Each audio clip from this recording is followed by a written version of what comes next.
પહેલા તિમોથી 2:12 છે ના પ્રમાણે સ્ત્રીઓએ ઉપદેશ કરવી જોઈએ કે નહીં અને કેવી રીતે રહેવું.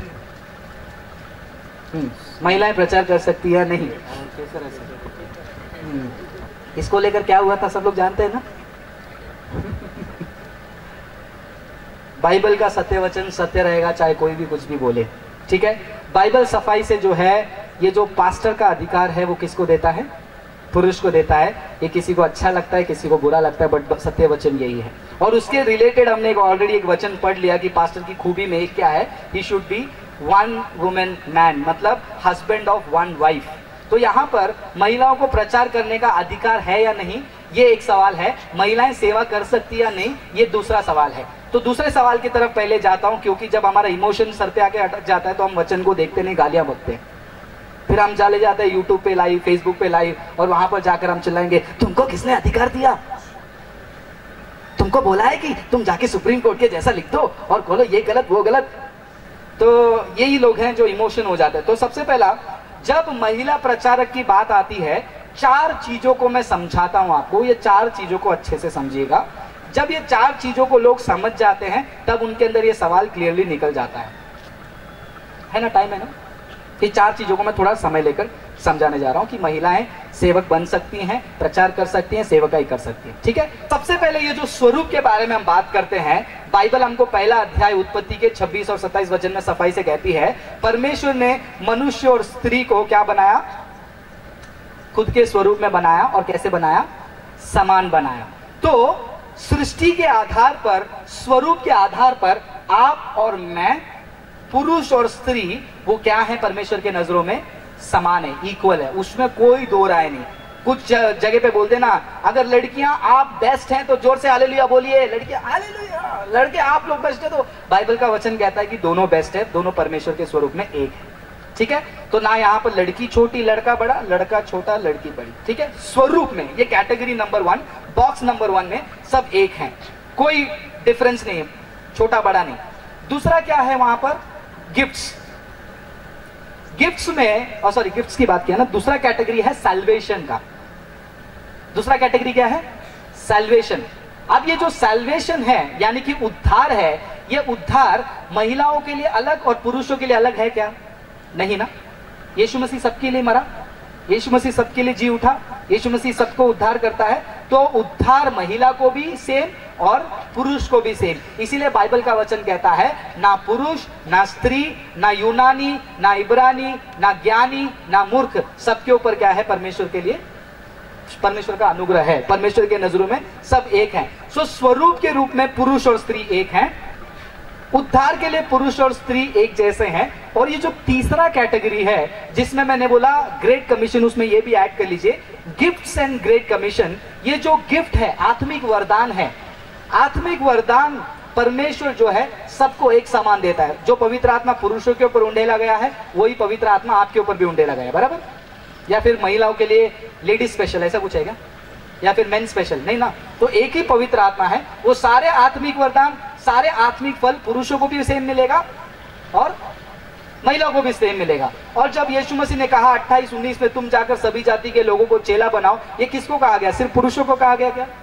नहीं, राइट. किसको कहा गया? सबको कहा गया. सो यीशु मसीह का जो गिफ्ट है, जो पवित्र आत्मा का गिफ्ट है, चंगाई करना, प्रार्थना करना, भविष्यवाणी बोलना, इवेंजलिज्म करना, सब काम जो है वो महिला भी कर सकती हैं जिस प्रकार पुरुष भी कर सकता है. लेकिन चर्च का मिनिस्ट्री पैटर्न की बात जब करते हैं, वहां पर थोड़ा सा हमको फोकस करना पड़ेगा. ये 3 कैटेगरी में सब लोग इक्वल हैं. कौन कौन से कैटेगरी में? कैटेगरी नंबर 1 स्वरूप, कैटेगरी नंबर 2 उद्धार, कैटेगरी नंबर 3 गिफ्ट और ग्रेट कमीशन, सुसमाचार बांटने का अधिकार.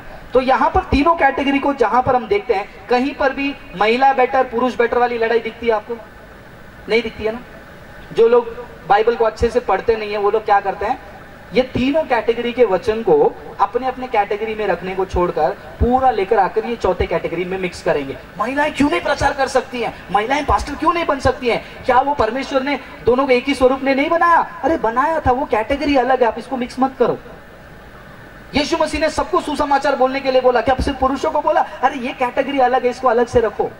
क्या यीशु मसीह ने उद्धार सिर्फ पुरुषों को दिया, महिला को नहीं दिया? अरे ये कैटेगरी अलग है, इसको अलग से रखो। ये चर्च मिनिस्ट्री का कैटेगरी अलग है, इसको उसके संदर्भ में समझो। जब हम कोरिन्थियों के किताब और तीमोथी को पढ़ते हैं, जब हम तीमोथी को पढ़ते हैं, प्रेरित पौलुस वहां पर क्या कहते हैं पता?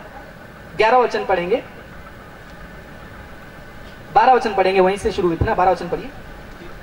हाँ 12 वचन, पहला तीमोथी 2 अध्याय 12 वचन।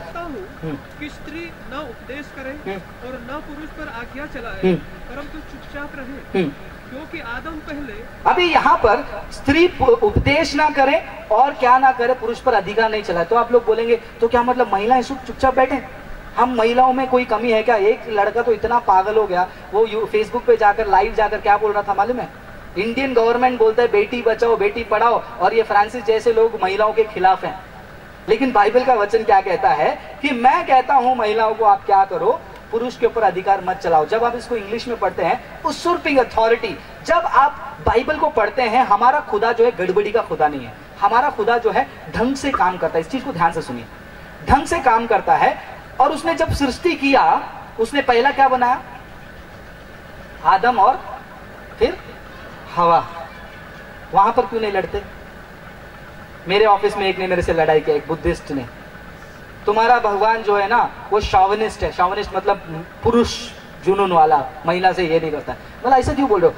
अगर वो पुरुष वो शॉविनिस्ट नहीं था तो फिर वो पहले महिला को क्यों नहीं बनाया? तो मैंने बोला अगर पहले महिला को बनाएगा, तुम लोग ही बोलते वो फेमिनिस्ट है। फिर तुम्हारे मर्जी से पुरुष को पहला बनाया तो भी प्रॉब्लम, महिला को बनाएगा बोलेंगे तुम्हारा भगवान पहला महिला को क्यों बनाया, मतलब पुरुष उनसे कम है क्या?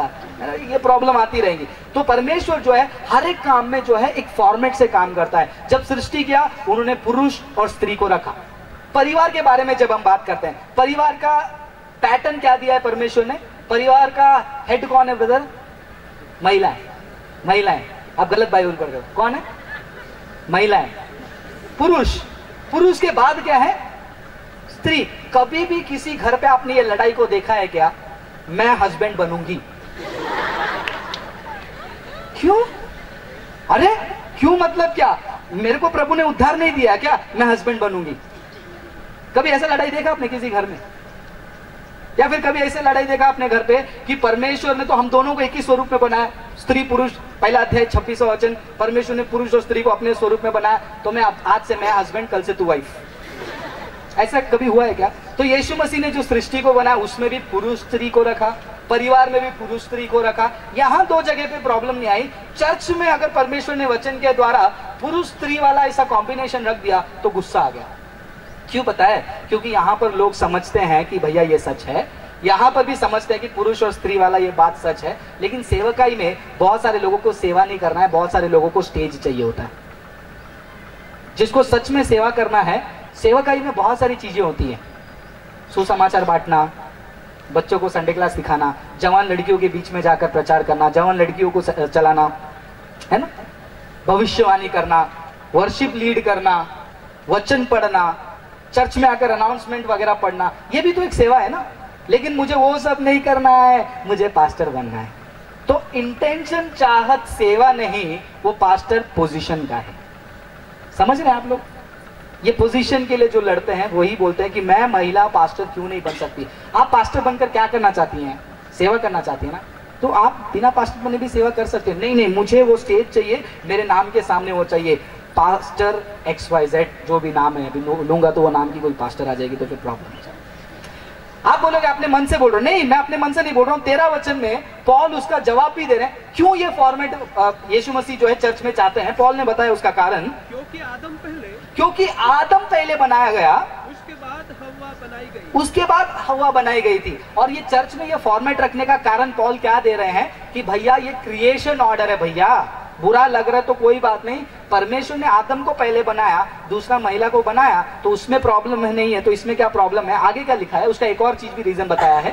और आदम बहकाया नहीं गया, पर स्त्री बहकावे में आकर अपराधिनी हुई। स्त्री जो है बहकावे में आकर क्या हुई? अपराधिनी हुई। तो ये एक तरीका बताया गया कि क्यों महिला को वहां पर पास्टर बनने का अनुमति नहीं है। लेकिन जब सवाल ये भी है, क्या महिलाएं सेवा नहीं कर सकती हैं? कर सकती हैं 100%। मेरे साथ गॉस्पेल शेयरिंग के लिए कितने लड़कियां आती हैं, कितने सिस्टर्स आते हैं मेरे साथ प्रेयर मीटिंग चलाने के लिए। हमारा जो सेमिनार होता है वहां पर प्रेज एंड वर्शिप के लिए सूरत में लड़कियां आगे खड़े होकर गाना गा रही थी, कितने लोग करते हैं। लेकिन लोग सेवकाई और पास्टर के रोल को मिक्स कर देते हैं, जैसे हस्बैंड वाइफ का रोल आज मिक्स कर रहे हैं दुनिया वाले, वैसे चर्च में ये होने की कोशिश है। Feminism is taking over the church. और जो लोग उदाहरण लेकर आएंगे, नहीं उसमें पुराने नियम में जाओगे तो आपको हुल्डा मिलेगी, मिरियम मिलेगी, पहले वो लोग कौन है ना अच्छे से स्टडी करना, फिर मेरे पास आना। पुराने नियम में चर्च का फॉर्मेट नहीं है, वो अलग है। पुराने नियम में मिरियम प्रॉफिटस थी, नए नियम में भी प्रॉफिट बनो ना, प्रॉफिट और पास्टर दोनों अलग होता है। ये एक पोजीशन है, ये पोजीशन परमेश्वर ने किसको दिया है ये समझो। और जो महिलाओं को बुरा लगता है, उनको बुरा इसलिए लगता है क्योंकि उनका पोजीशन मसीहत में क्या है उनको नहीं पता। उनका पोजीशन क्या है पता है? उनका पोजीशन ये है, आज मसीहत का बुनियाद क्या है? क्या है मसीहत का बुनियाद? यीशु मसीह मृतकों में से जी उठा। बाइबल का वचन क्या बोलते हैं मालूम है? अगर मसीह मृतकों में से जी नहीं उठा तो हमारा विश्वास कैसा है? हेलो, हमारा विश्वास कैसा है? व्यर्थ है। और वो पुनरुत्थान का गवाही सबसे पहला किसने बताया? किसने बताया? महिलाओं ने बताया। ये भी उनको तसल्ली नहीं होती है कुछ महिलाओं को, भैया मसीहत का जो बुनियाद है यीशु मसीह जी उठा, वो पहला गवाही हम पुरुषों के तरफ से किसी ने नहीं बताया। किसके तरफ से बताया गया? महिलाओं के तरफ से। और वो महिलाओं की तरफ से गवाही बताना उतना आसान नहीं, क्योंकि यहूदी कल्चर में महिलाओं की गवाहियों को सीरियसली नहीं लिया जाता था। उस समय में अगर यीशु मसीह को अपना नाम, अपना राज बढ़ाना है तो वो किसी चेलों को दर्शन दे सकते थे, लेकिन यीशु मसीह ने क्या किया? सबसे पहला गवाही किसके द्वारा दिलवाया? महिलाओं के द्वारा। तिमोथी के जिंदगी को देखते हैं। तिमोथी को उसके घर की महिलाओं ने शिक्षा देकर सेवक बनाई। लेटर में पढ़ते हैं ना कि अपने दादी माँ, अपने माँ के घर पे बैठकर तिमोथी जो है वचनों को और नियम को सीखता था। तो ये जो महिलाएं हैं वो भविष्य में आने वाले पास्टर को जन्म देती हैं, आने वाले प्रधानमंत्री को जन्म देती है, प्रेसिडेंट को सिखाती हैं। घर पे वो बच्चों को सिखाकर उस लेवल पर लेकर आती। मुझे ये सब नहीं चाहिए, मुझे बनना है पास्टर। तो अगर आपका इच्छा पोजीशन है तो कुछ नहीं कर सकते। अगर आपका इच्छा सेवा है, परमेश्वर ने जो रीति रखा है उसको समझो और उसके हिसाब से चलो। जरा सोच के देखो, कभी पुरुष लोग ऐसे लड़ेंगे तो कैसा लगेगा? ये गलत हुआ यार, हम परमेश्वर महिला और मुझे एक ही स्वरूप में बनाए ना, अगले बार से मैं प्रेग्नेंट होऊंगा और मैं बच्चा दूंगा।